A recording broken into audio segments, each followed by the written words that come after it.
농민수당이 마침내 전국구 정책으로 자리 잡았습니다.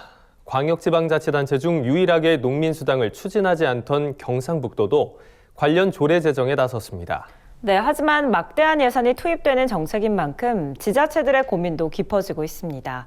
자칫 지자체 간 경쟁이 불거지지 않을까 하는 우려마저 나옵니다. 강창호 기자입니다.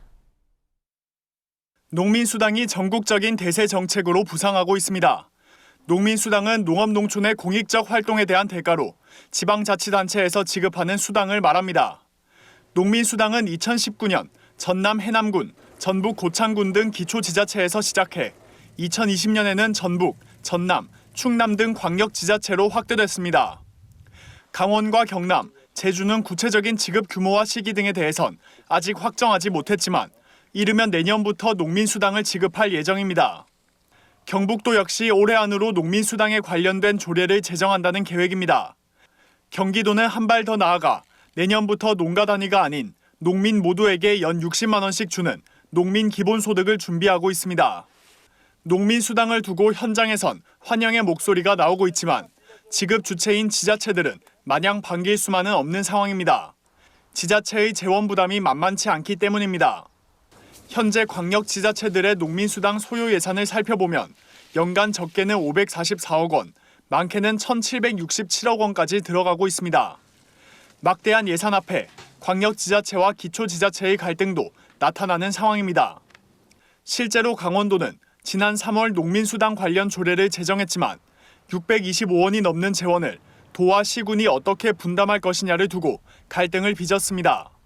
결국 반년이 지난 9월에서야 도가 60%, 시군이 40%를 대는 것으로 합의했습니다.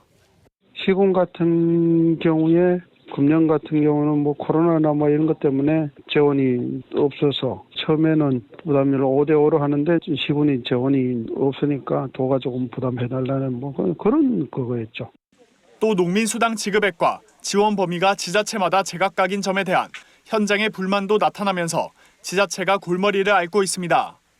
현재 농민수당은 지자체마다 연 50만 원에서 연 80만 원까지 액수가 차이나며 지원 범위도 농가 단위부터 농민 단위까지 다양하게 나눠져 있습니다.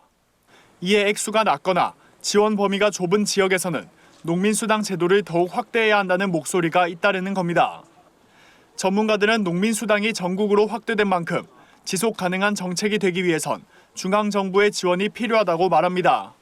이대로라면 농민수당 제도가 지자체 간 경쟁 체제를 조장해 막대한 예산과 행정력을 소모하게 될 가능성이 높다는 지적도 나왔습니다. 전문가들은 우선 농민수당에 대한 지침을 마련해 포퓰리즘 정책으로 변질되는 것을 예방하고 궁극적으로는 중앙정부 차원에서 정책을 추진해야 한다고 목소리를 높였습니다. 저는 지금 지자체에서 시작이 됐지만 어떤 식으로든 이게 중앙정부 차원으로 가야 된다고 생각이 되거든요. 지금 지자체에서는 사실 예산도 많지 않은 상황에서 지자체에서 이걸 계속 끌고 가기도 어렵고 농민수당이 포퓰리즘 정책으로 전락하지 않고 지속 가능하기 위해선 정부와 지자체 간 조율이 시급해 보입니다. MBS 뉴스 강창호입니다.